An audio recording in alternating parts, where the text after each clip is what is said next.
Well, today, for this very important subject that we'll discuss, we have here great speakers who are not only experts, but also advocates for achieving gender equality also in housing issues. And I will present the speakers to you in a moment, but first let me introduce myself as I will be the moderator for this panel.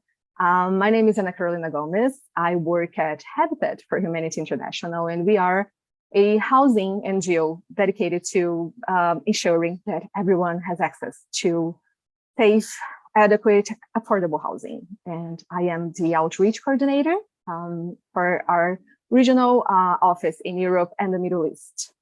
And gender-related issues are something that I personally care for deeply and one of my objects of study. And well, we all know that right to safe, adequate housing is a basic human right. And yet millions of people all over the world, they simply don't have access to this fundamental right. And we are all aware how women's right to adequate housing is far from being a reality.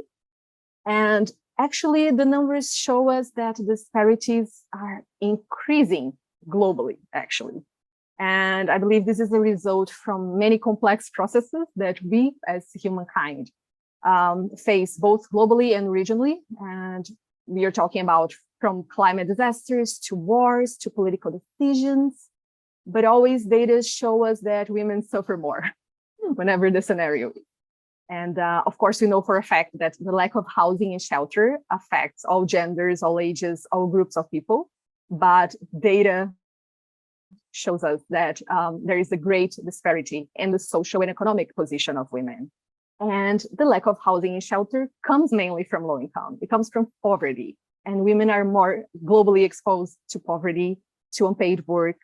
There is a huge gender pay gap, still far from being overcome. And on top of that, women are the primary caretakers of households, right? So they carry most of the burden of unpaid and invisible workload. And all of this inequality, it has a negative implication on urban sustainability in general. Yet, when we analyze housing policies and when we analyze legislative frameworks, we can see for a fact that they almost never include wording on equal access of women to housing, to land, and to property. And we enter now the main subject of this discussion today. So let's talk a bit, what are the most effective ways of mainstreaming gender issues in housing policies, right? So how can we ensure that governments and really all other types of stakeholders are on board to fight gender inequality in order for us to achieve gender urban sustainability, but also the other way around. So how housing policies can become a tool for moving towards gender equality. And now also thinking regionally, where does the MENA region stand in this scenario? What are some existing policies, some existing best practices that we can look at for inspiration? So many important questions, as you can see, and for us to tackle all these very important topics. And because I've already spoken so much, I am delighted to greet and present to you our brilliant experts on the field of housing and gender that I have with me today. And I will present them in order of their own individual presentation. So we have Jenny Birlisten, Housing, Land and Property Specialist at UN Habitat. Elena Nikolova, Associate Professor at the Zayed University in the United Arab Emirates. Beth Roberts, Director of the Center for Women's Land Rights at Landesa. My colleague, Robin Emerson, she's the Africa Housing Forum and Urban Programs Manager at Habitat for Humanity in our office in Africa, our area office in Africa. We have Leonie Cobb, Program Assistant of the program Cities for Women Global at Cities Alliance. And last but not least, the great Mihaela Kauer, Director at the Brussels office of the City of Vienna and an expert on EU urban policy and affordable housing. Okay, so without further ado, we'll move on to the presentations of the speakers. Each of them will speak for about 8 minutes, and then we will move to a questions and answers part. And I will be keeping the time just to make sure that we have time for the question. So now I would like to give the floor to our first presenter, Jenny Berlstam. Jenny, the floor is yours.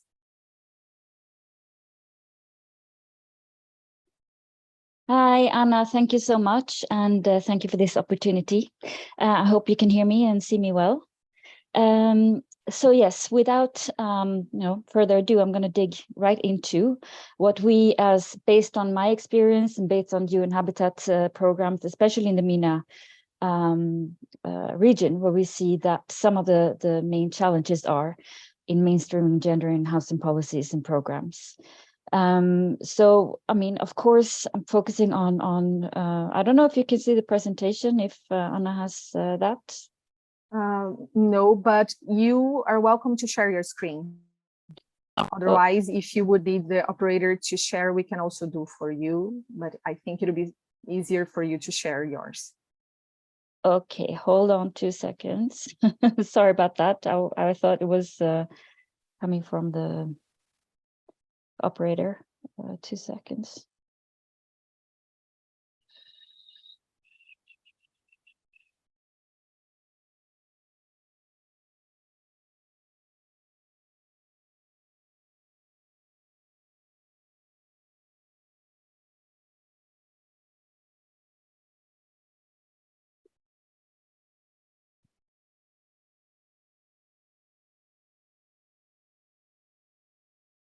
Okay.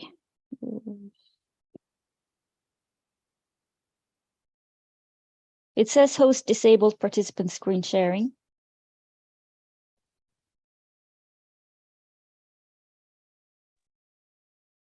Okay.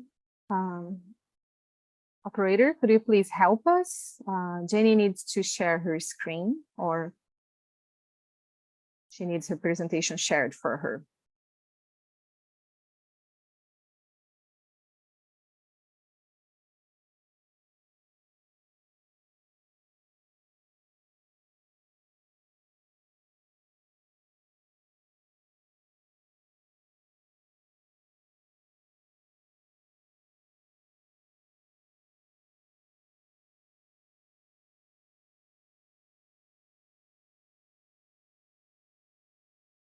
Okay, maybe I should just continue while we wait for the screen, because it's a very basic presentation anyway.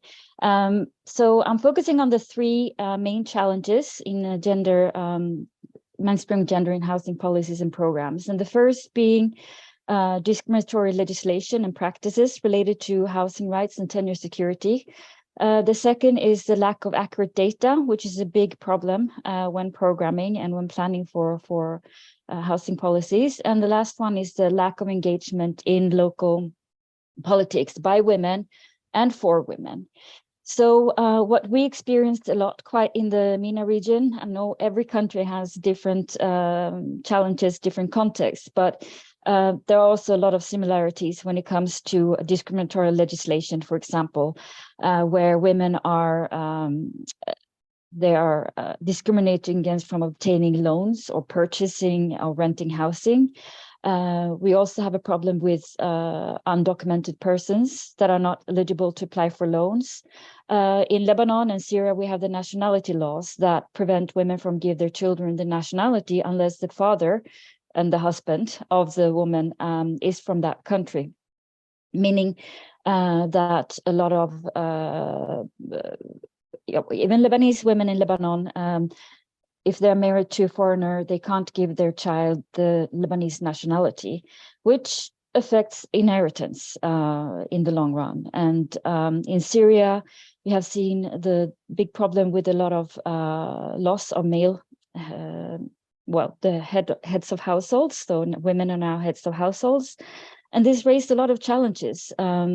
So, I mean, it's partly the awareness by the women, but it's also, tradition and culture. There is a tradition of for women giving up their inheritance rights on behalf of their male relatives or siblings.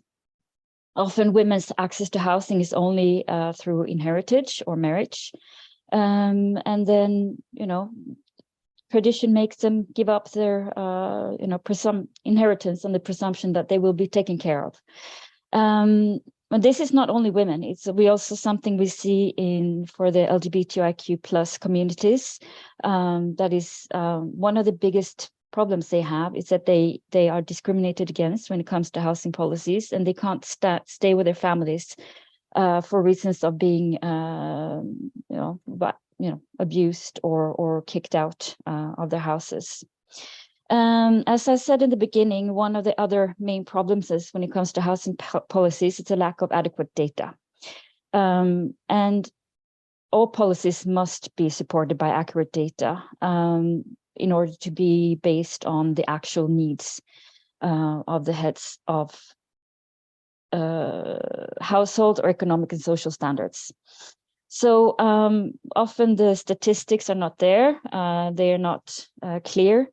There's a lack of baseline data and impact data. One example I can say from Lebanon, for example, is you all heard of the Beirut port explosion, where in my actual presentation there's a picture of, but one of the first rapid assessments showed that there were 49% of female-headed households in the area of the explosion, while in the rest of the country, it varies between 12% and 14%, 14 being more in the Syrian communities or Syrian refugee communities in Lebanon. So this was totally unexpected. I will emphasize this was a rapid assessment, and it may not be entirely accurate, but it was definitely higher number of female heads of households in the area, and obviously with different needs.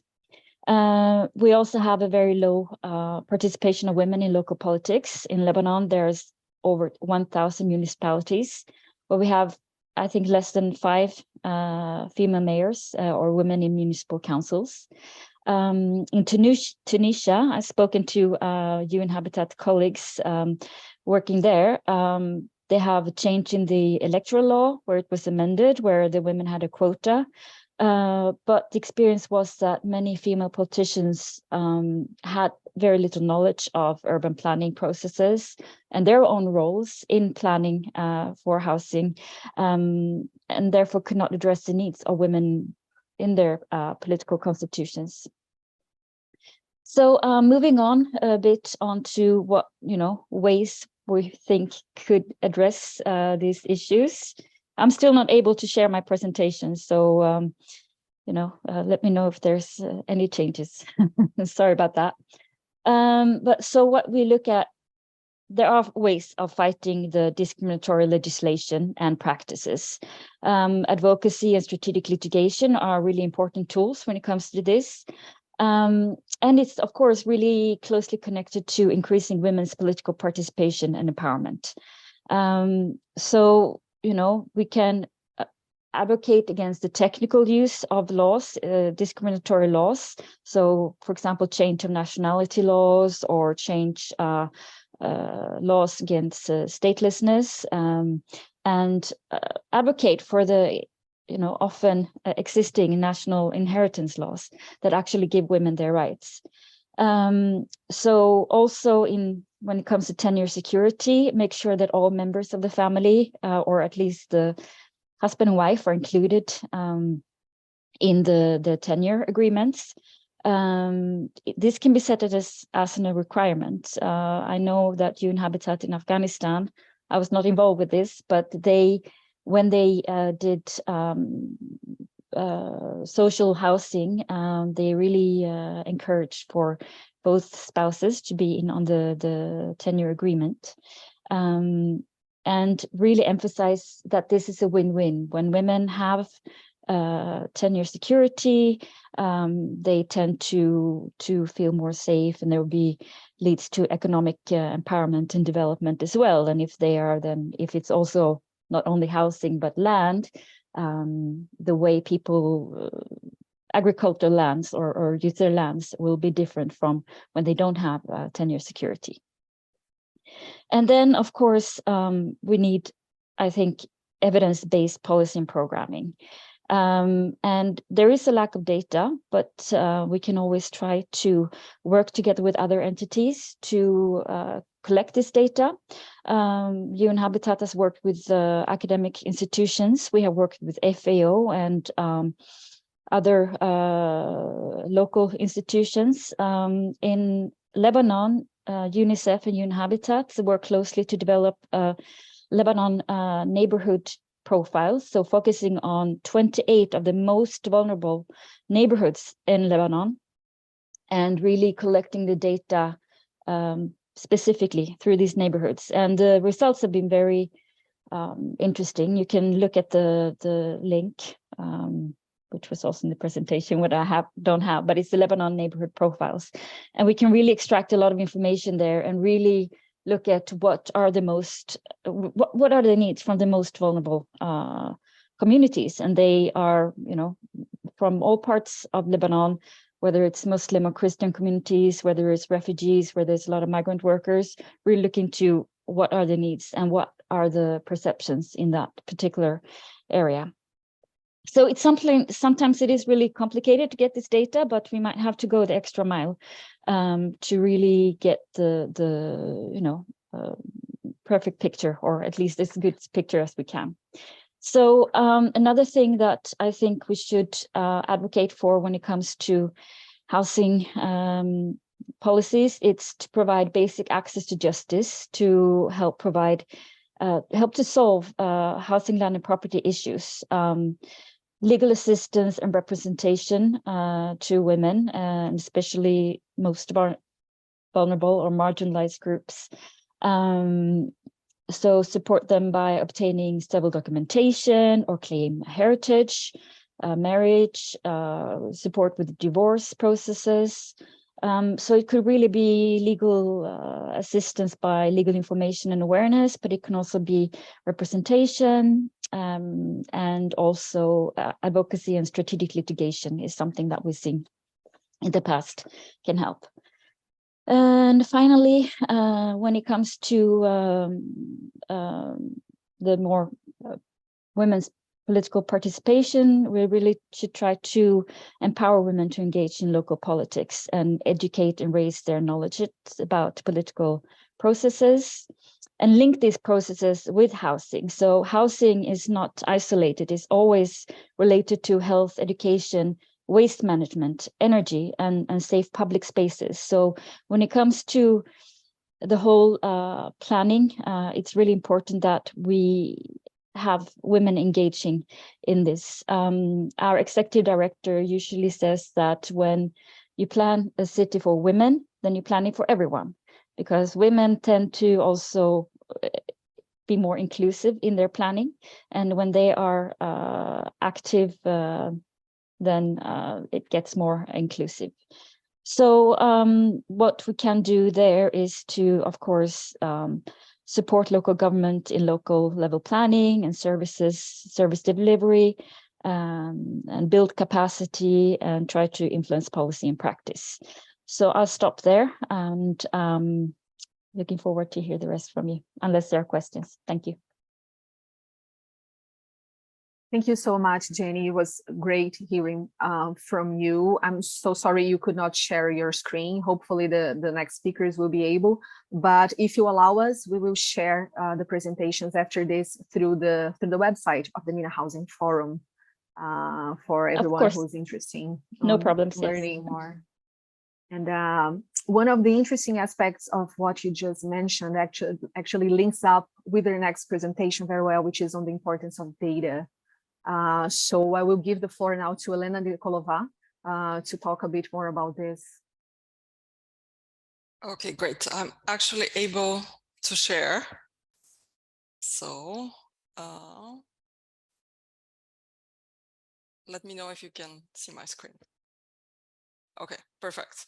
So thank you, Jenny. That was a really interesting presentation, and I'm going to build on that. And all I'm going to talk about is data. So collecting data, and also what can we do with that data? So here I have borrowed a little bit in my title from Caroline Criado Perez, whose book is Invisible Women. Her book is titled Invisible Women, and it's about the gender data gap. But she doesn't really talk about what we can do with that data. Her main argument is, well, we don't have enough data to figure out different things. Why is it that, for instance, cars are made for men, etc. So my argument here is that in order to design adequate policies, we need adequate data. So we know from work that has been done in this area, including by yours truly, that women's ownership of land and property has really, really important impacts for women. So it can affect access to credit and finance. It can generate and thus entrepreneurship. It can generate additional income. It can lead to increased investments. There is evidence that it can lead to improved intra-household bargaining, as well as improved social norms. So that's why women's ownership of land and property matters. Of course, it's an important human right, just like Jenny said. But if you there are some people who don't believe in that. So if you just look at it from the normative perspective, well, there are important economic reasons why this matters. So obviously we cannot test these mechanisms without adequate data. I would add here, not just without adequate data, but without knowing what we can do with the data, knowing how to use this data to show that there's a causal relationship between owning a house and, for example, a decreased incidence of gender-based violence or something like that.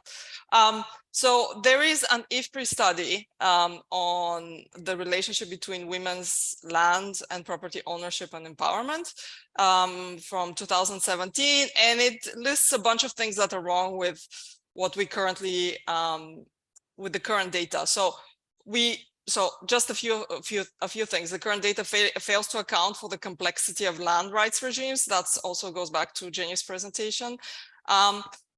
The measurement of land rights at the household level is pretty bad. There's a lack of attention paid to gender roles. A lot of the studies focus on Africa, and there is, we probably all know this, but there is a lot of bias on survey questions about domestic violence and women's empowerment. And so we don't really have adequate data there. And of course, there are very few rigorous evaluations on land right reform. And these can be really, really helpful in designing policies. Sorry. So what is some of the existing data? So Jenny mentioned, I didn't know about the Lebanon data. That's really interesting to hear. I'm going to talk about cross-country data here that can be used to study the relationship between land ownership and women's empowerment. So the demographic health surveys, they only cover select countries and years. And there is data there on whether women own land or a house alone jointly with men, or both alone and jointly.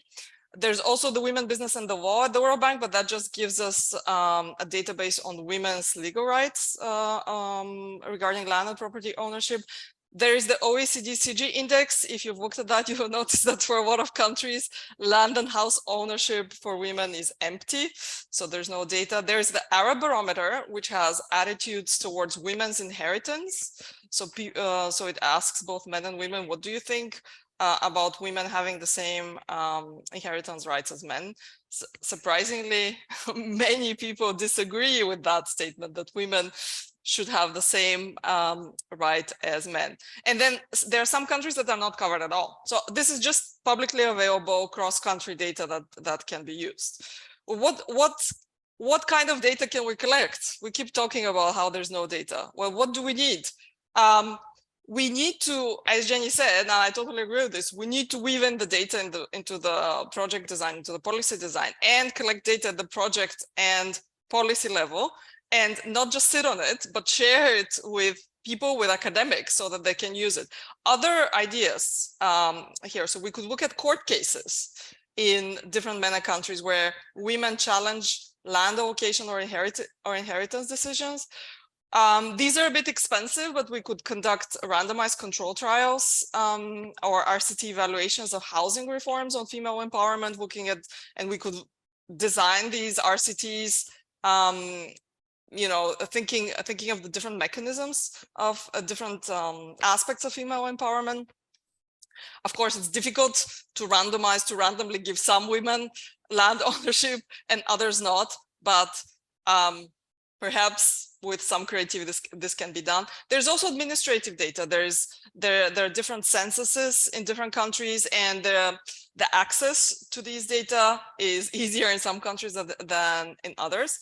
I think we can also think about large-scale surveys focused on infrastructure housing. We don't have one. We don't have a large-scale infrastructure focused on infrastructure and housing, specifically for men or women, for anyone. So I think international organizations, NGOs, they need to collaborate to launch such a survey.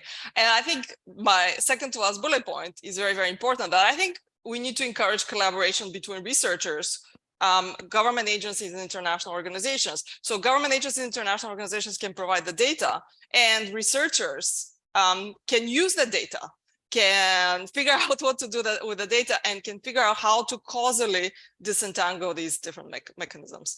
And I'm going to end here with a quote by Hillary Clinton.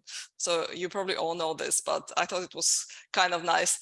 So she said this in 2012, and let me just move my screen here so that I can read. So it's just so relevant 10 years after that. If we're serious about narrowing the gender gap and helping more girls and women, then we must get serious about gathering and analyzing the data that tell the tale.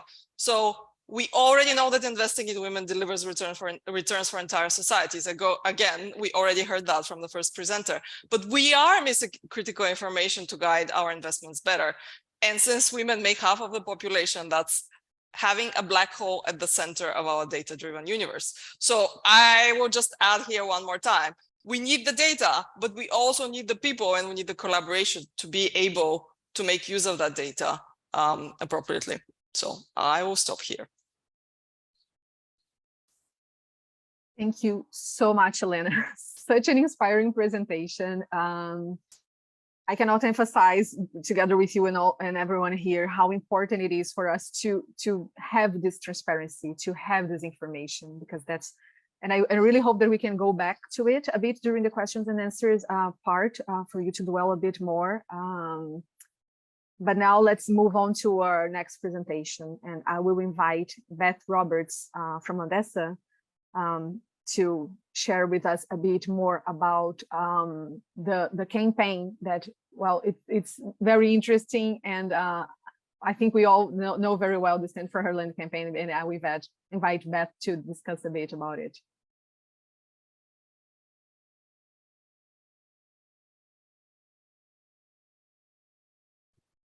Great, thanks so much, Anna. Can everyone see my screen okay? Yes. Great, all right. Well, and my thanks to Jenny and Elena for all of the incredibly rich information that came before. It was really a pleasure to listen to. Okay, let's see if I can get my slideshow up here. Great. Okay. All right, so it's my pleasure to be here with everyone today, and a little bit about Landesa for those who may not be familiar with us. So we are an international nonprofit organization that focuses specifically on rights to land and property for folks living mostly in rural areas, and we work predominantly across Sub-Saharan Africa, South and Southeast Asia, and Latin America, but we also work at the global level.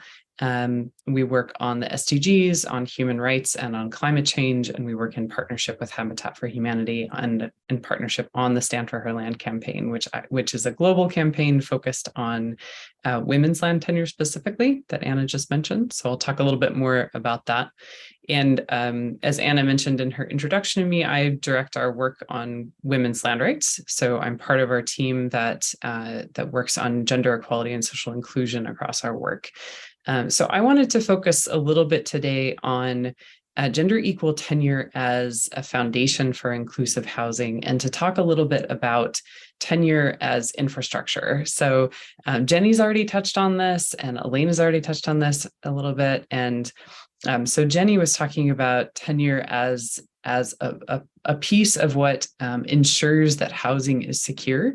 And so I wanted to dig into that just a little bit and talk about how integral tenure is to housing being secure, and to talk specifically about gender equal tenure as part of that infrastructure for housing.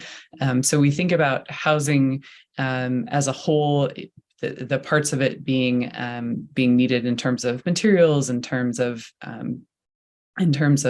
place and stability, in terms of safety. But tenure is this sometimes invisible bedrock piece of the infrastructure. If it's not there, people can suffer from threats to their stability in housing. People can suffer from their lack of ability to invest in improving their housing, or their land, if they're living in an area where they're cultivating food around their house in terms of a home garden, or more broadly for agricultural land. And it can contribute to insecurity in terms of climate resilience as well. And this is particularly true in the case of women. We talk about women being the primary food producers for the world and for families, and as well as women, Jenny touched on this also, when you secure rights for women, and when you focus on planning for women, then things become more inclusive overall, things become better for communities overall. And that is because women bear the brunt of care work. And so thinking about gender equal tenure means that you're creating a bedrock for the people who care for families and communities. So I wanted to focus on just a couple of points for why we think about gender equal tenure as infrastructure, and think about, what does that mean? So gender equal tenure is, Jenny mentioned, having two people's names on a document. And so that's certainly a central piece of what we mean when we're thinking about tenure rights. We're also thinking about tenure rights as a spectrum and as a wide variety of different kinds of rights. So thinking about in a collective or customary setting, where rights may not be documented, are women's rights recognized? And are they recognized legally? Are they recognized socially? In an informal settlement arrangement, those sort of more collective or customary rights can also be the case. And land administration officials can take a what we call a fit for purpose approach to recognizing those forms of tenure and documenting those forms of tenure, so that women's arrangements of tenure are not lost because there's a formal framework being applied that may not be a good fit to where housing and tenure rights have already been determined within a community. So what are the policy goals of housing that gender equal tenure can support? So we're thinking about affordability, availability, sustainability, security. Those are some of the policy goals of housing. And gender equal tenure can contribute to being a bedrock for each of those policy goals. So making sure that any kind of housing is available and affordable and secure and sustainable. Tenure can contribute to housing being more better planned. Tenure can contribute to housing being more secure, and tenure can contribute to better governance overall. So in terms of increasing availability and affordability as well.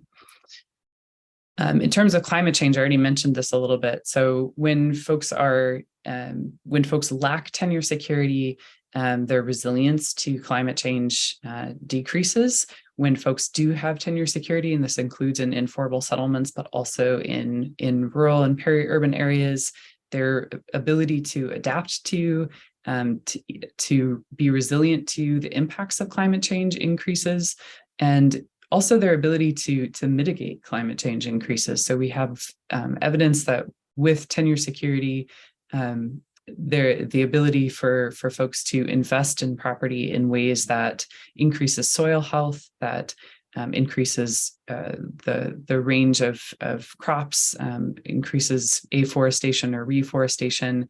So actually increases the ability of land to play a role as a carbon sink. Tenure security contributes to that. And that also, of course, in turn contributes to security in housing because it increases people's food security, increases their ability to make an income.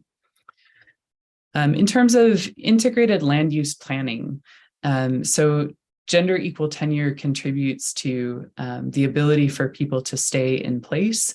Of course, we've already talked a little bit about that, but from a national level perspective, when policymakers are thinking about how do we best use the natural resources and areas of land, how do we best think about urban development, how do we best think about preserving agricultural land, how do we best think about conserving areas where there's rich biological diversity, thinking about gender equal tenure as an underpinning for making sure that integrated land use planning with thinking about climate change, thinking about land degradation, thinking about urban sustainability, putting gender equal tenure as a foundation to integrated land use planning increases the sustainability and effectiveness of those policies as well. And finally, inclusion. So we've already touched on this a little bit as well.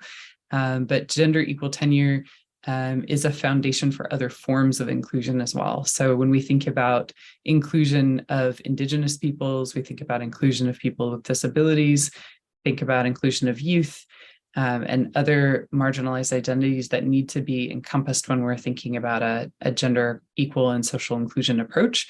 Gender is an axis that cuts across all of those inclusion metrics.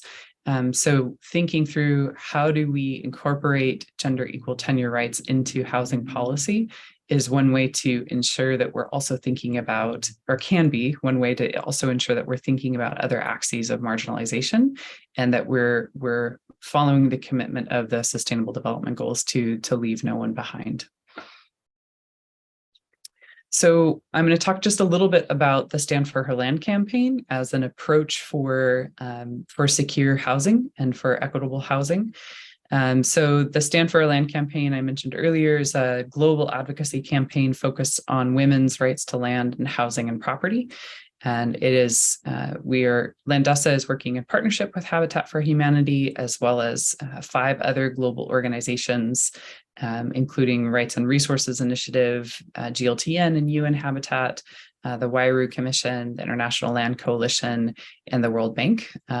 So those global organizations are working currently in 6 countries across sub-Saharan Africa, as well as Colombia and Bangladesh, to work with coalitions of grassroots and women-led organizations who are already focused on women's land rights and property rights and housing rights, to advocate corporately, collectively, with governments in each of those countries to call on governments to implement women's rights to land, housing, and property. So both Jenny and Elena noted that housing is a human right, and also land has been recognized as a human right, specifically for women and girls. And so calling on governments to fulfill their obligations is one thing that we've identified is needed to bridge the gap between the strong standards that we have in place at the international and regional level and at the national level. Often we have fairly equitable laws in place at the national level, but there is a huge need to engage in the implementation work that is lacking. So we have a huge gap between fairly equitable laws and women's rights in practice. And so that is what the campaign is focused on. And so we're building on existing efforts. I think many folks may be familiar with the Kilimanjaro initiative.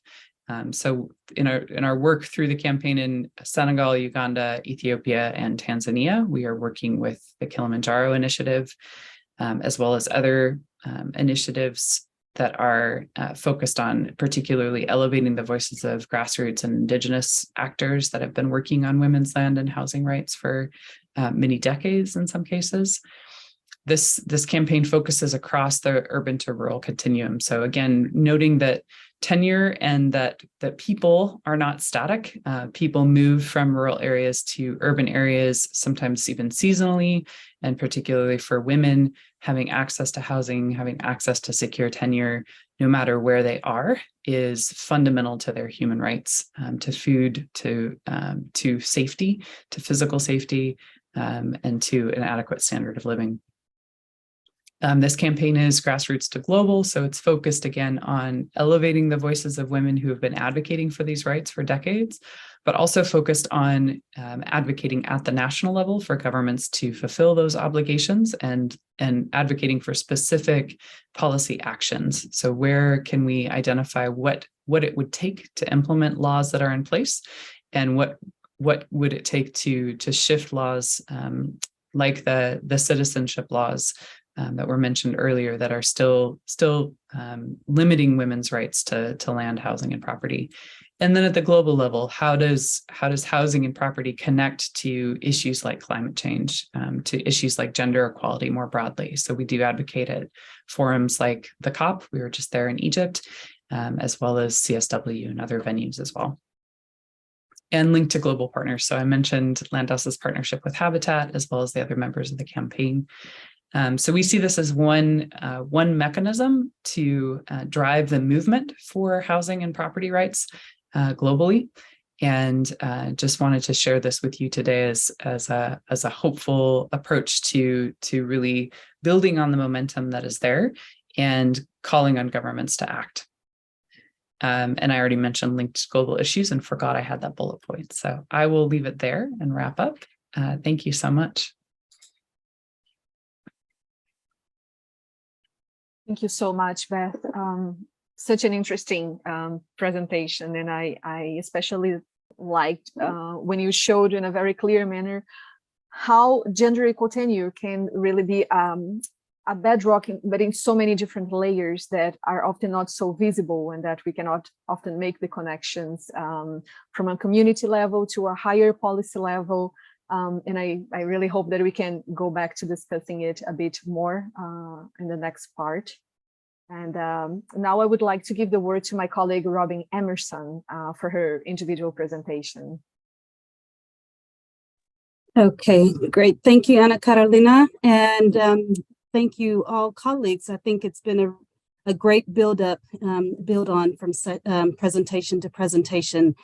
Today, I want to add to this discussion and take us a little bit on the other side of the equation, or another aspect of the ecosystem in housing policies, and look at the supply side of housing in regards to mainstreaming women in these policies. So allow me to share my screen.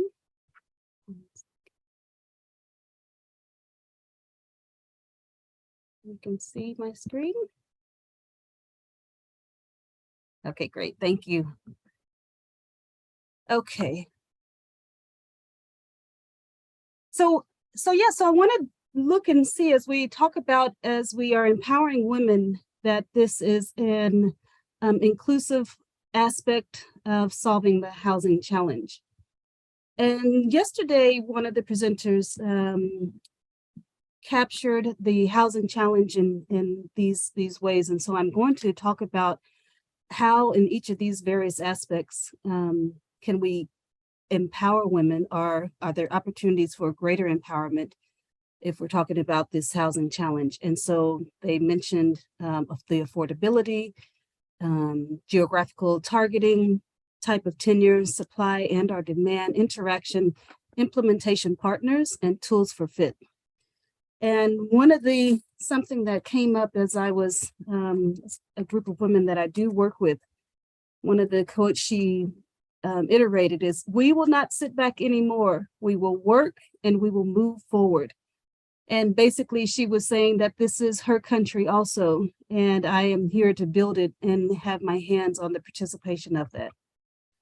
So as we may know, as we all know, construction is seen as a male-dominated industry, seen to be one that is for the purview of men. Is that because of historical nature and participation? Is it because of brute and strength that's perceived to be necessary?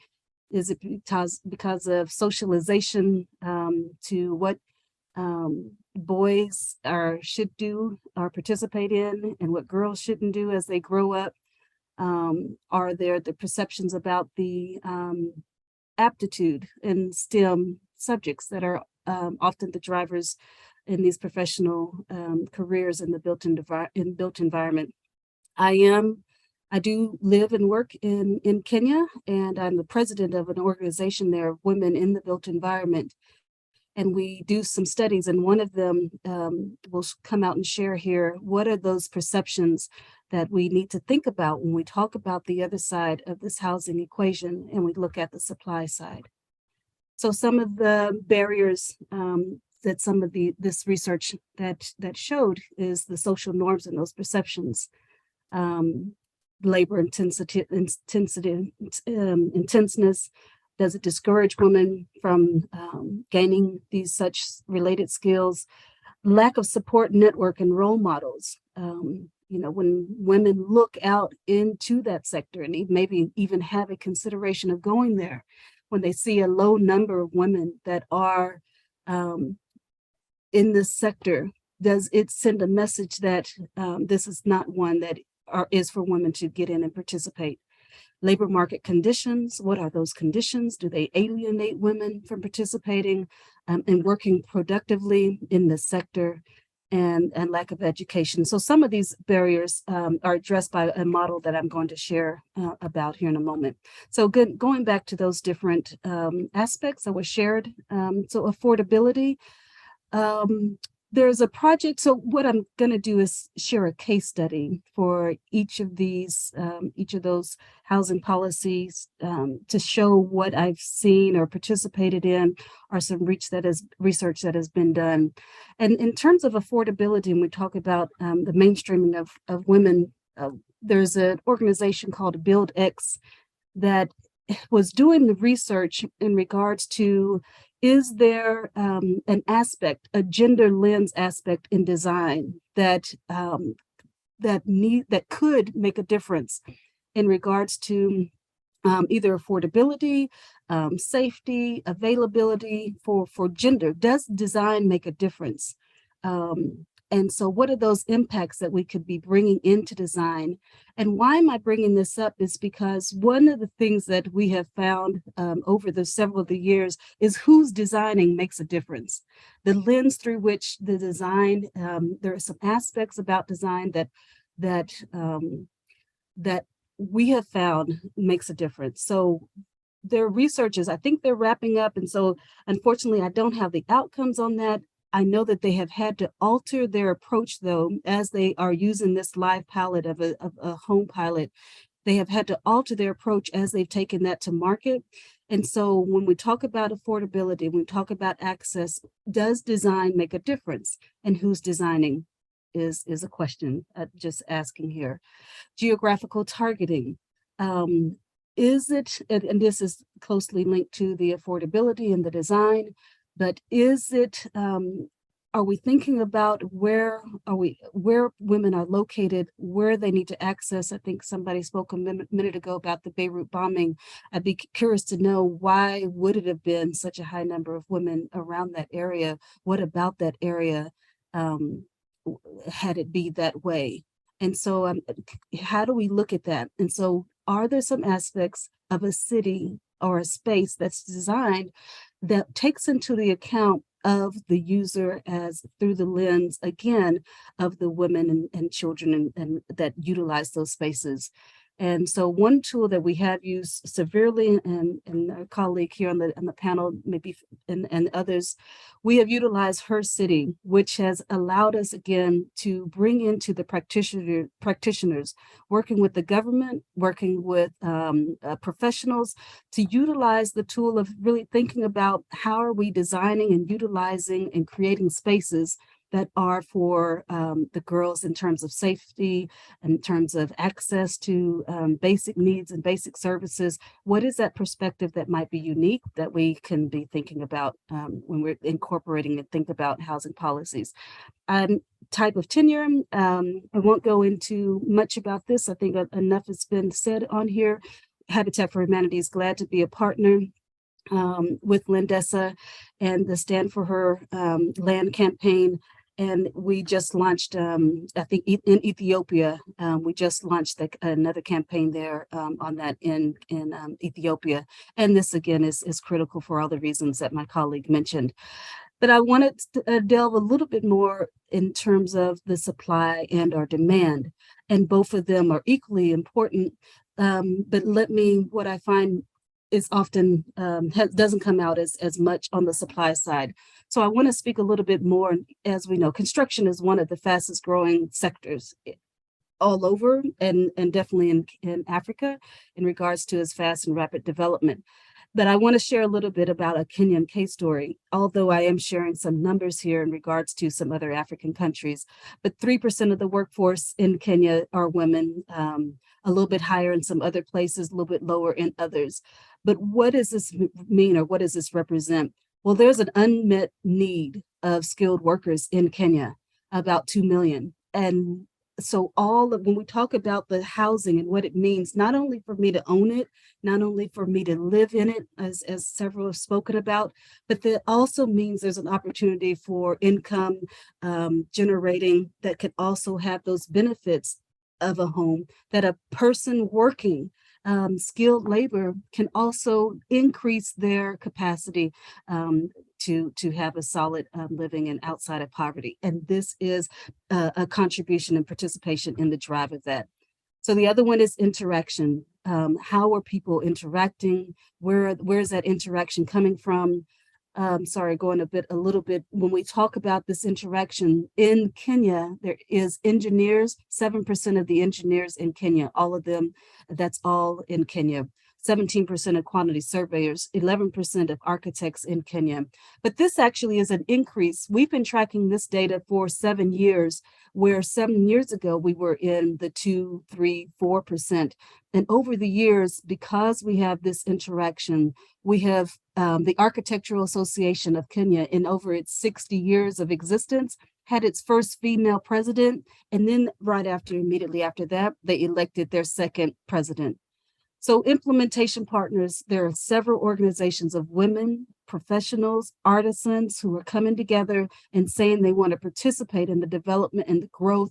And we are saying to them, this is rightly yours and opportunities to do so. So there are trainings of skilled artisans, there are trainings for professionals, and we are working with, this is another example of women in real estate. We are working, and this one's in South Africa, and they are working with the government, and this is where I'm coming to, tools of purpose, working with the government because there are legal laws to say how women, youth, and people with disabilities in many regards have a participation in the government's development and procurement. So tools for purpose is the tracking of these policies, setting up means for pathways for women to take advantage of the development in these areas. So I think I'm going to stop it there because I do also have some solutions that I'll share later on. Thank you.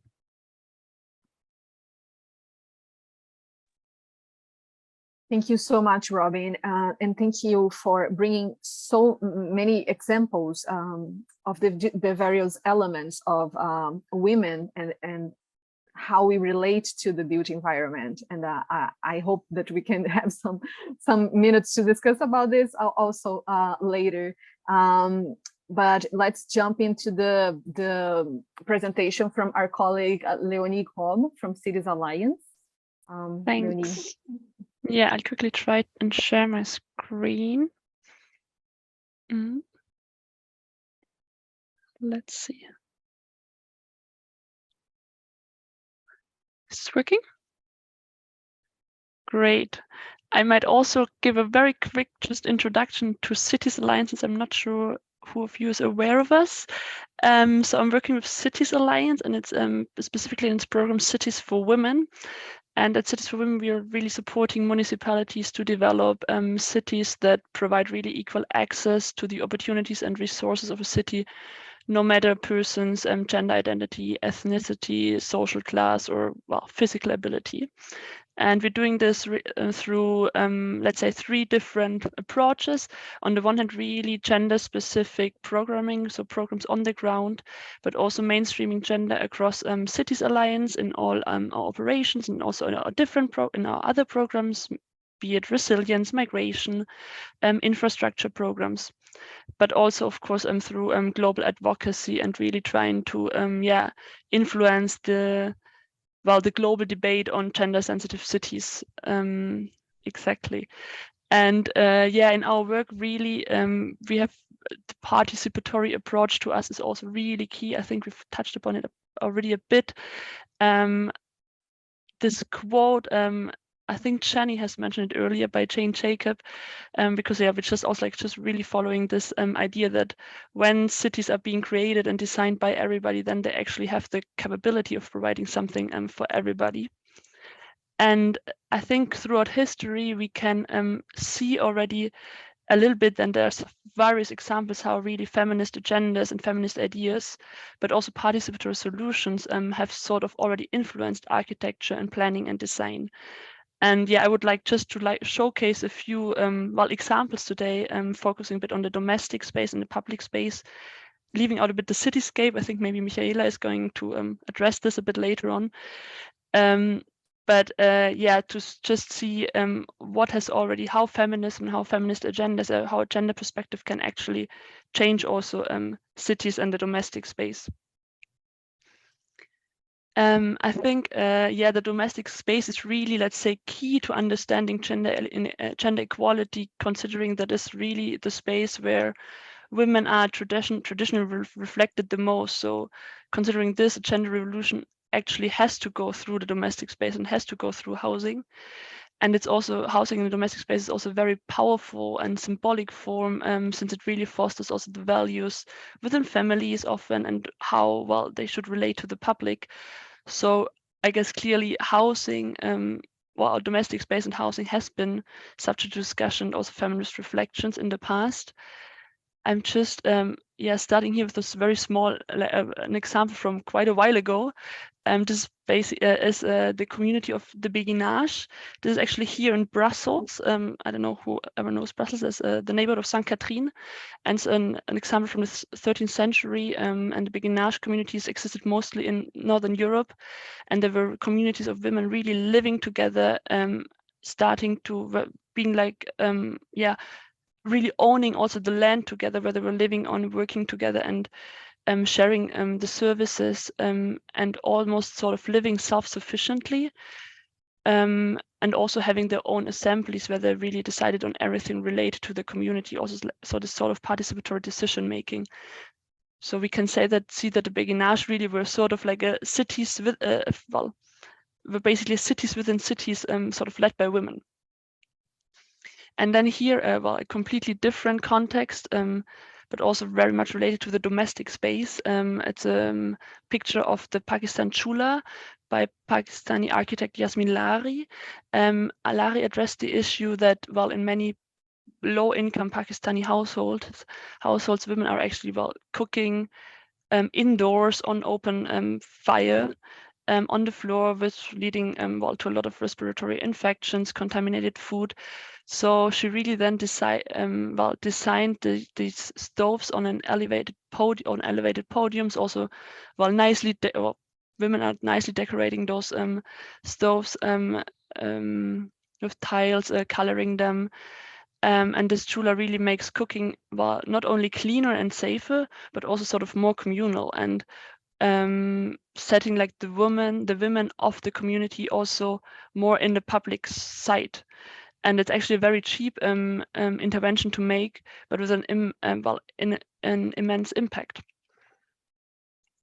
And another example, like I think it's the Baba Yaga house in Paris, or in Montreuil, a suburb of Paris. And this is actually a crowdfunding-based housing project led by women, with also like some financial support from the public. And thanks to this, the women were able to buy land and building, and also create a co-housing for elderly women, where the women are working now, where they're sharing their space, sharing their services, including care services. so this is just like a very well, quick glance into the domestic space, but I think we cannot changing housing and changing cities, we cannot really look at the domestic space without considering the public space, which is not a gender neutral space at all. There's like this traditional division between women being in the domestic space and men dominating the public space. So when actually women starting to occupy public spaces and reclaim the rights, as it is happening in many places across the world right now in Iran, this is a very political act for many reasons. But when we then look into more like planning public space gender-sensitive public space projects, there's actually where women are really part from the process from the start until the end. There's not that many. I've put a few examples here. I think this is a very interesting example, very nice example of a former mosque in Niger, which has been transformed into a library community center, really integrating women and youth from the start until the end, like from designing the space until it's how it's being used right now. And then also as an example of our FAMEDINA, the Cities Alliance FAMEDINA project that we implemented together with the municipality of Tunis, which we are now also upscaling to different cities and also different countries in the MENA region. So FAMEDINA is really a project designed together with the women to support them, empower them to reappropriate public space for women and also increasing their cultural and social participation in the Medina. And this project is also really participatory in a sense, with women of the community being part of the assessment, but also then in co-designing the space. And we were, for example, in FAMEDINA, we have specific tools, women's engagement and cities framework, to really support, to first of all also gathering actually this data to understand what is actually needed in terms of public space, but also domestic space, in terms of housing, security in the neighborhood. And this is an example of one of the public space interventions in the Medina. So what can we actually learn from how feminism and grassroots movements and participatory movements have actually shaped urban design, and especially then also when we are designing gender-sensitive housing projects? I think there's many different aspects to consider, but I think I put a few here. First of all, I think the importance of giving voice and designing participatory processes to create space and housing projects, and also every time recreating those participatory processes, engaging the women. Then also, of course, we have to think about different uses, that housing and public space, we are using it differently. And this is also, Elena touched upon like the importance of data, and I think additional to all the data that you mentioned, I think it's also very key to actually gather participatory qualitative data together with the women, so understanding also their perceptions, experiences, how they use the domestic and the public spaces. Very much related to this also the importance to design to design according to different identities, so different requirements to space and housing, and understanding that women's differences are also expressed spatially. And then to this related also think planning and space and cities and housing in an integrated way. So stopping this division between reproductive and productive spaces, and creating accessibility to services, to land in an integrated way. And I think a further example, which is very key, is also a point that is very key, is really to also experiment and to innovate. So thinking about new forms of housing and developing pilot projects, learning from these pilot projects, engaging citizens in these projects, making mistakes, but also like using those pilot projects to also showcase the value that gender-sensitive housing projects can have also like for the broader community. And as a very last point, I think, yes, we have to definitely respond to practical or like to current needs through practical interventions, but we also have to well, think strategically and act strategically and change, deeply enshrine gender roles, and also change the discourse in the society.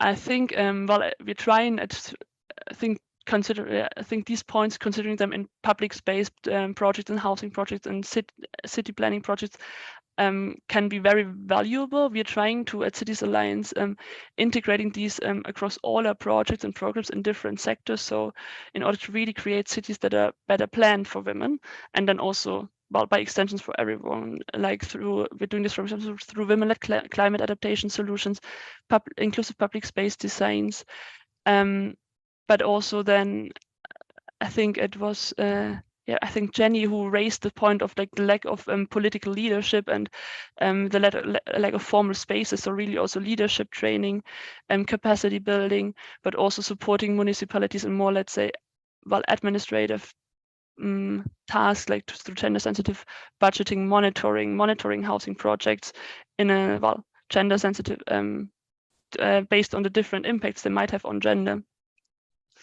Or also like through developing inclusive city strategies and slums, doing slum upgrading. I think with this slide I can also stop, and I look forward to the last intervention. Thank you so much, Leonie, and just being very mindful of time, and because our next speaker will also cover a lot of gender sensitive housing and urban planning, I will give the word to Mihaela Kauer.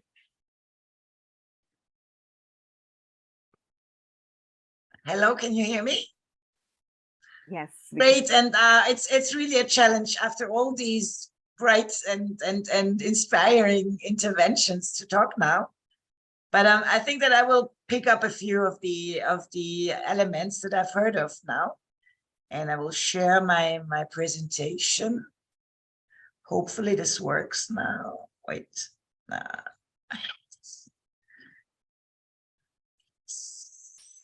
It's here, yeah. So basically what I'm going to talk about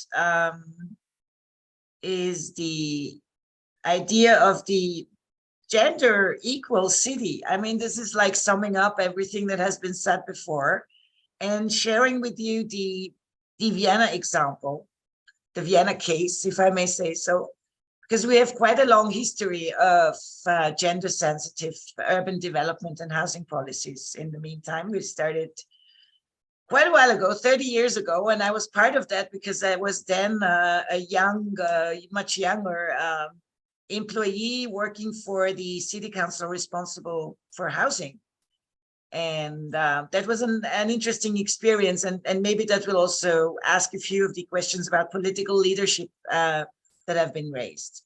So when it comes to our concept, I wanted to give you a little bit of an idea, where do we come from with that? And we in fact started by looking at public space, basically.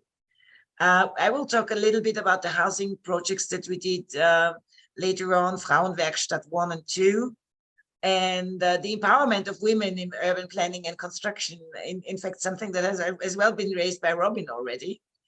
And then looking also into how do you secure that the things that you found with your data and your evaluation and your analysis, how do you secure that this is kind of part of the normal mainstream construction and planning process? In fact, that's very, very important. And I think that in the end, I would like to show you a little bit about our biggest project, where we managed to do a lot of all the different aspects, Aspern-Seestadt, which is a big housing and urban development site in the north of the city. So basically, we started with an exhibition in 1991. And this was about the year when I started to work for the city of Vienna.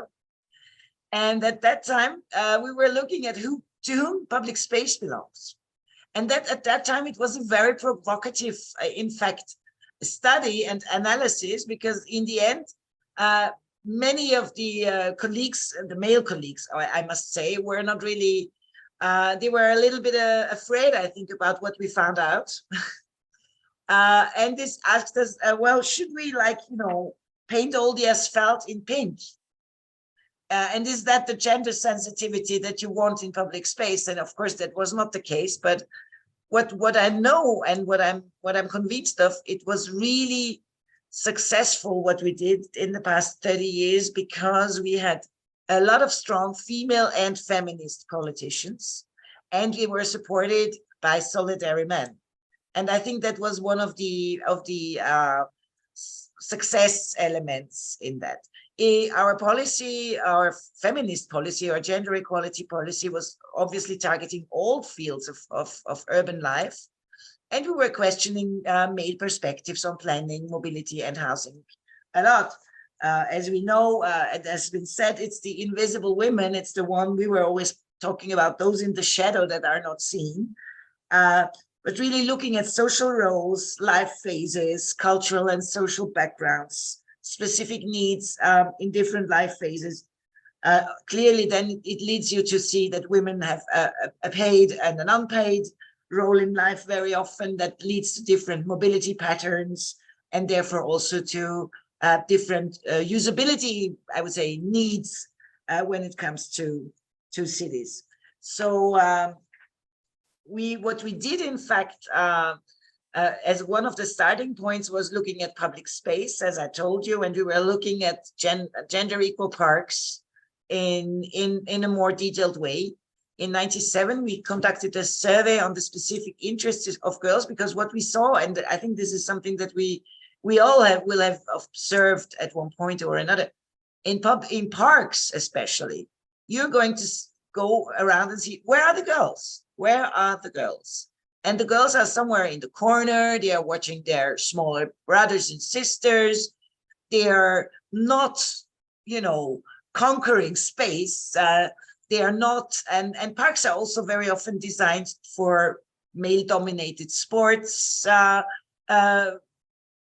things like football, basketball. It's very, very difficult. So what we tried is really to design in 6 model projects parks that were allowing for an egalitarian use of the available space. I think that was one of our first and most important findings, and where people also recognized that it makes a difference if you plan differently. And we then continued also to go into housing. Our first, and that was really touching, our first project with Frauenwerkstatt 1, which was also again in the north of the city, where we have had a lot of building construction available land there.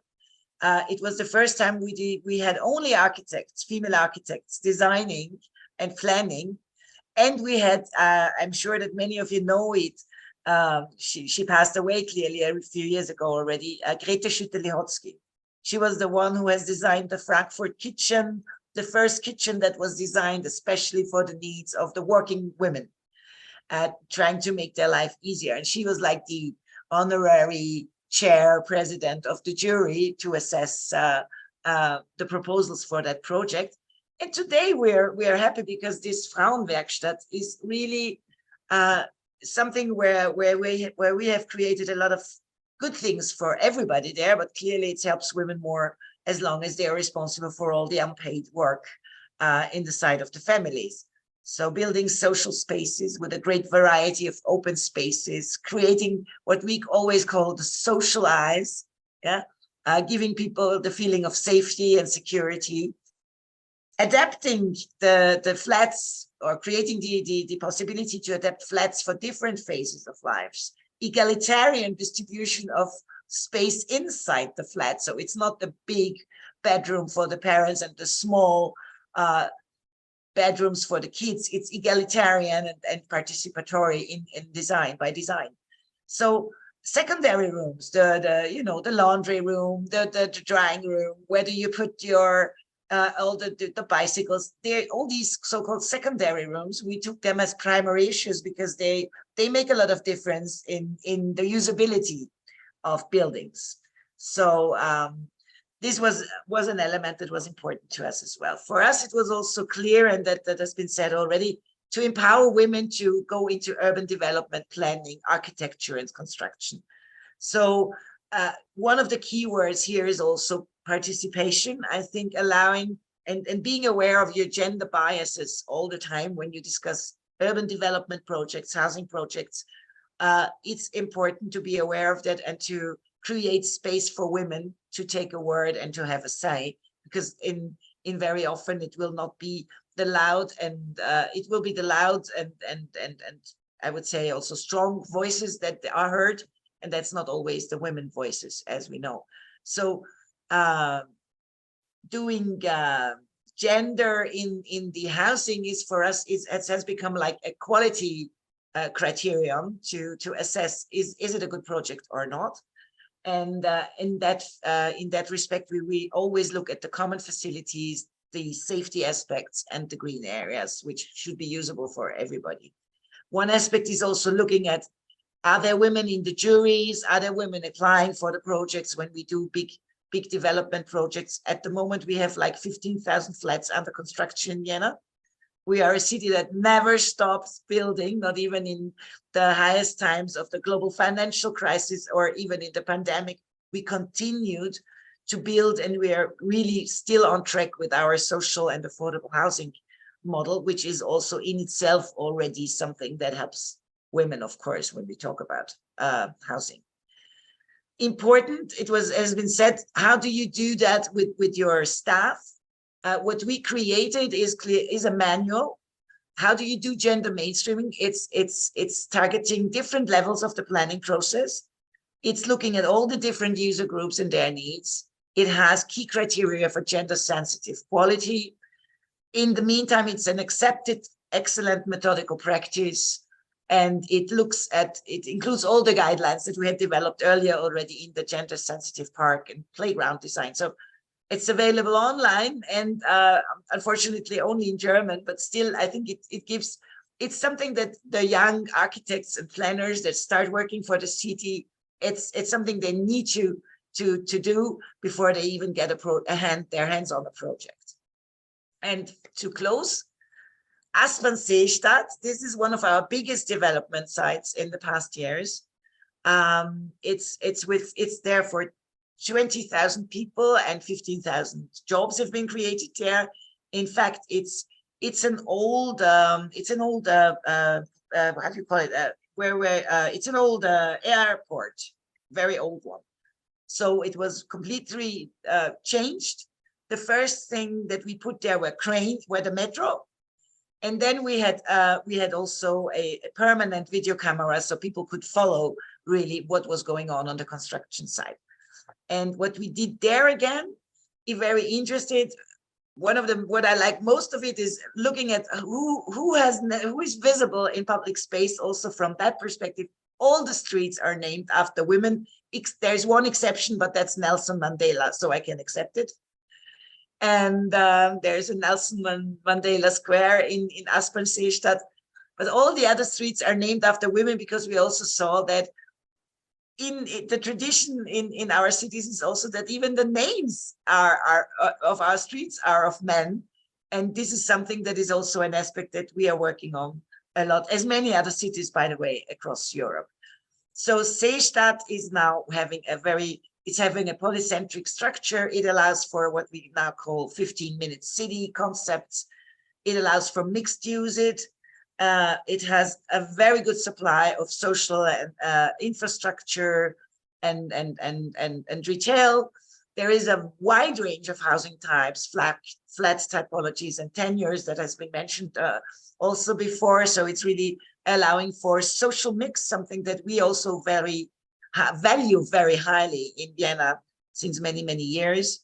As I told you, the metro line was the first thing that was constructed even before we set up the first building there. So it is really, with regard to that, a very climate friendly place. And it has, of course, something we call a neighborhood management to allow for participatory initiatives of people living there. So yeah, I think that was like really a rush through 30 years. But I wanted to share that with you because it started with something where we were asked, should we paint the asphalt in pink? And now we are there at the Janis Joplin Promenade in Aspern-Seestadt. Thank you so much. Thank you so much, Mihaela, for bringing to us all these really inspiring practices and really a benchmark for all of people working on gender sensitive urban planning. And being mindful of the time, I will already jump to the question and answer part. And I will start with you, Mihaela, just because you brought us all of this information. You brought us 30 years of experience that you have with gender sensitive and gender equality planning in the city of Vienna. So I would like to ask you, in your opinion, what would you say was the turning point for Vienna, for the city to achieve this level of gender integration in housing policies? And how can we bring this to other regions or to the MENA region that we are focusing more on today? And I will ask you to be very fast, like to try to answer in 2 or 3 minutes. It's really a challenge for all of us now, try to be very, very straightforward. But I don't want to miss the opportunity to cover a bit more. So what would you say was the turning point for Vienna, the magic fairy dust, or what translates all of the work that is behind it? Yeah, no, I think it was really what I said. It was an excellent combination of people in the political leadership of the city. The party leading the government of Vienna had introduced quota, which meant that half of the government was female. And also the men in the government could not ignore anymore that there were specific women needs to be covered by their policies. So I think that was really one of the most important elements with regard to our success. But I mean, I must say one thing: you have to be cautious and aware all the time that the backlash can come. You know, just right there, it's waiting there, right behind the corner. The boys' club is there, and they're not happy because if you introduce quota, it means that it's always one simple thing. It's one simple truth. More women means less men in the decision making. And that is something they are really, I mean, nobody likes to lose power. So you have to be aware that you need to have rules, implement them, follow them, monitor them. And if they are not followed, you have to punish people or the organization responsible for it. We do it with a set of things like gender budgeting. All our departments have to watch after what are they doing for women in the meantime. So I think we are not paradise, but developing very strong rules and principles is key to success. And keeping track of everything, right? So monitoring very closely, as you mentioned. So yeah, so thank you so much, Mihaela. And with that, I would like to ask Elena, because you covered the importance of data as this policy, the powerful tool for policy designing, which is really connected to all the other presentations here today, of course. And can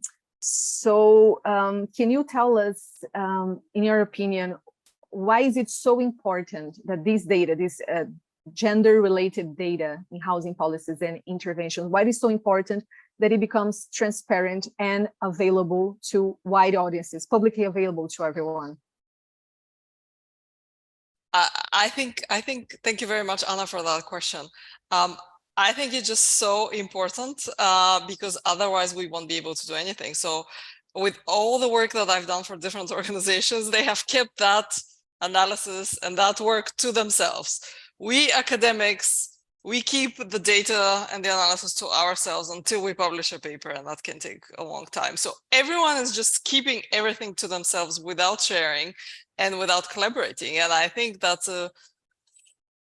really bad. I mean, as I was listening to what Mihaela was presenting, I was like, oh, can we randomize the names of the streets? Can we randomly give, some neighborhoods female street names and then others male street names? And I think without us collaborating together, so without academics and policymakers and those international organizations and NGO collaborating together, I think we're just going to have this piecemeal evidence. And I think ultimately it hurts the design of policies and women.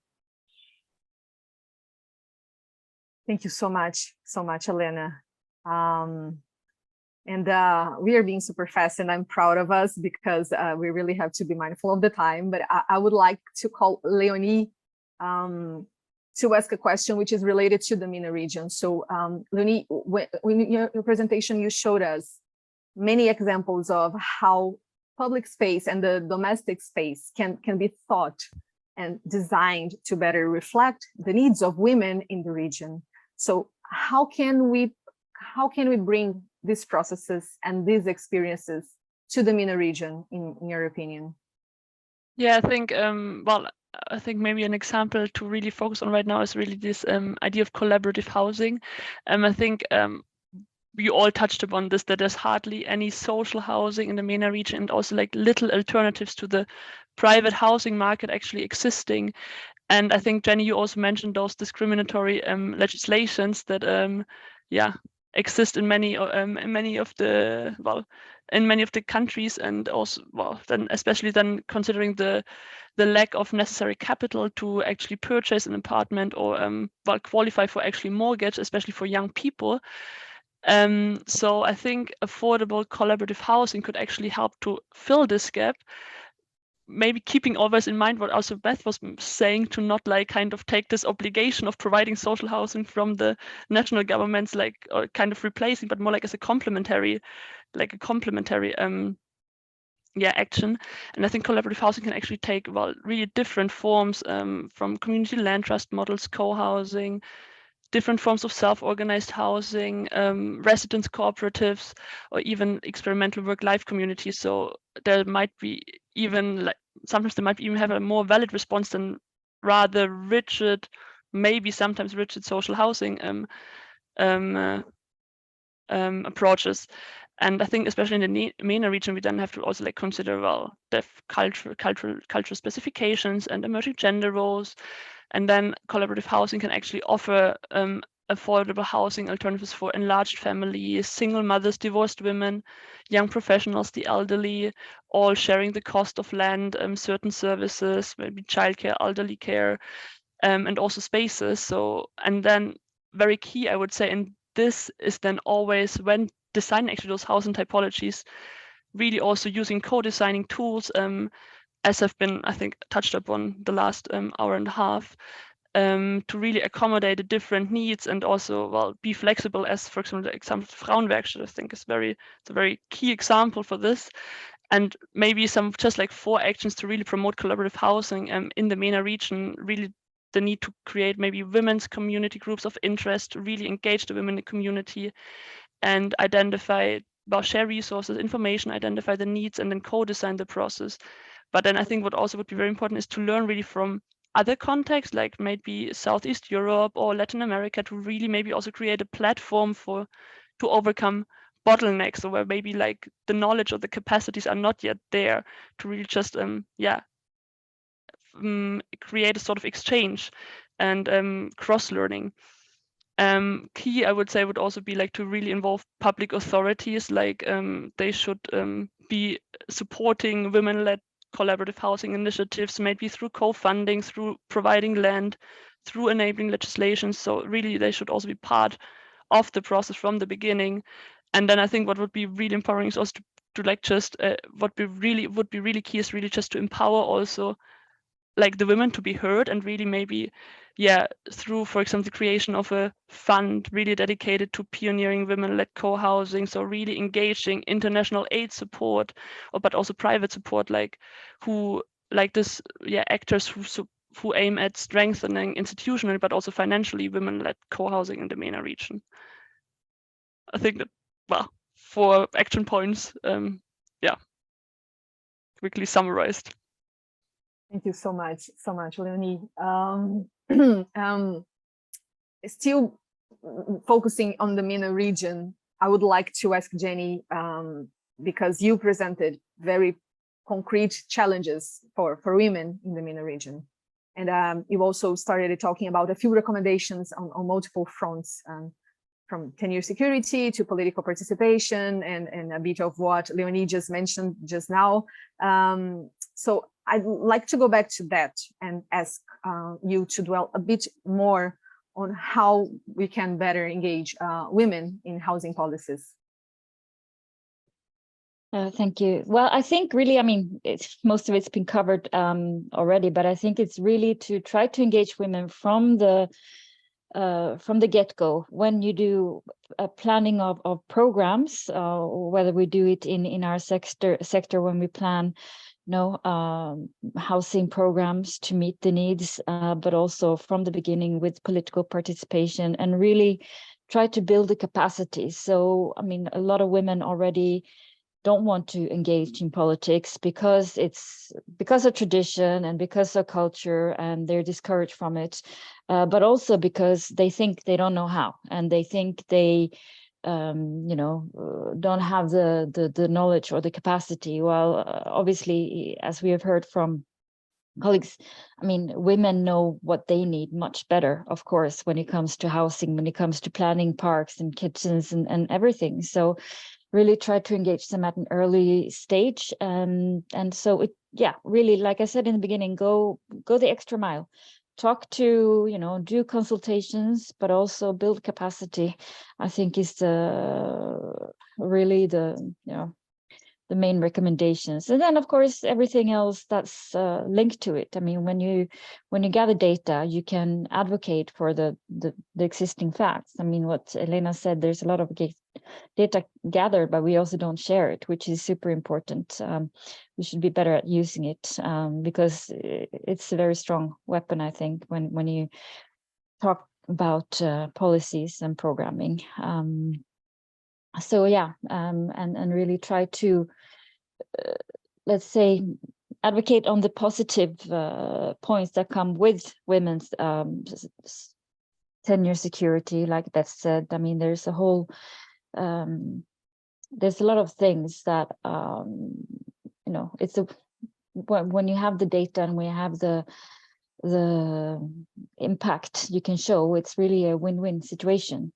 So I think try to focus on that, and that, rather than, women, it's a threat to men that women have their rights. As Michaela said, we know this might be the case, but trying to avoid that confrontational way. I think that's it for me.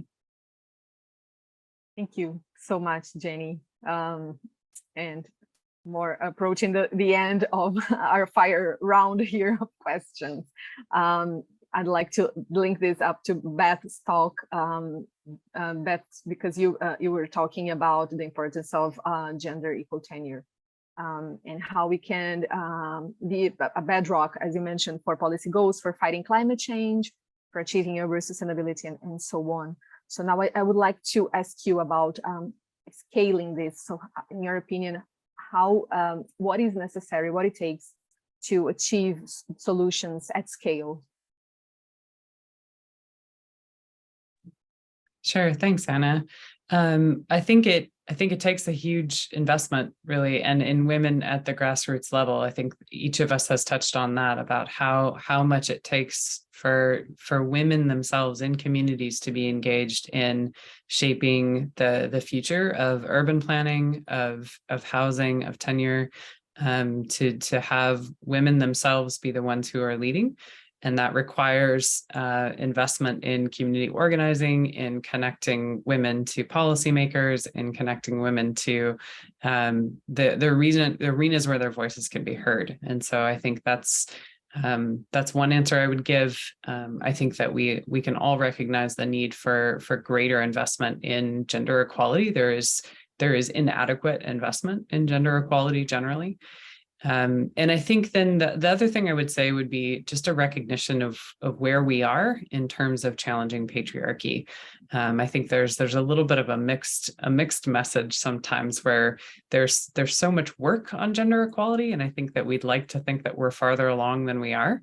But I think we all know when we're working on things like housing and tenure, that the roles that women are expected to play, the roles that women and that men are socialized into, are still tend to be so rigid. And we see that reflected in laws and policies and in women's participation. And so taking a social norms and behavior change approach, and really really being willing to say, patriarchy is still the entrenched norm of the world. There's no place we can go where it's not still the case. And so being willing to engage male allies and calling it out as directly as we can, I think that's really key to seeing these efforts multiply. So I'll leave it at that. That's really good, Beth, and I love how you're uniting all of us and also bringing men into the conversation, making us ask the hard questions and really important questions, right? And sometimes it's not comfortable, and that's where we have to walk the extra mile, as you were saying.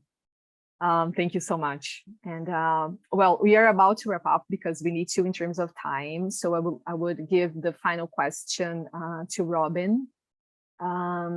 Because you presented a different side of what we usually discuss, which is the participation of women in the built environment. So really the supply side of it. And just to wrap up and trying to make this wider and bringing all of us into the conversation, what do you think we can all do to advocate for having more and more women working on the supply, on the housing supply side? Yeah, great. Thank you, Ana Carolina, and all of my colleagues on this panel. I think, as a woman, as an urban planner, as a woman of color, as someone who does live in a house, someone who lives in a city, who's someone who shares this earth with all of you, when I interact with a community of women in Nairobi, where 50,000 homes were demolished by the government with illegal eviction. And I go and sit with women who are now living in tents right now, after 6 months that the government has done this. I sit with them in my humanity leads first, if you will, and then my professions and comes with it and so forth. And so in addition to that, in our work as we move through this space, we all have positions of power. All of us, we sit on these seats and we have an opportunity as we are thinking about projects, as we're interacting with governments, to ask them and to, put in what is your structure for this mainstreaming? I mean, that Vienna, that is amazing. And I'm going to see how I can translate that thing so quickly, that gender mainstreaming guideline. But there are many governments that don't know where to start.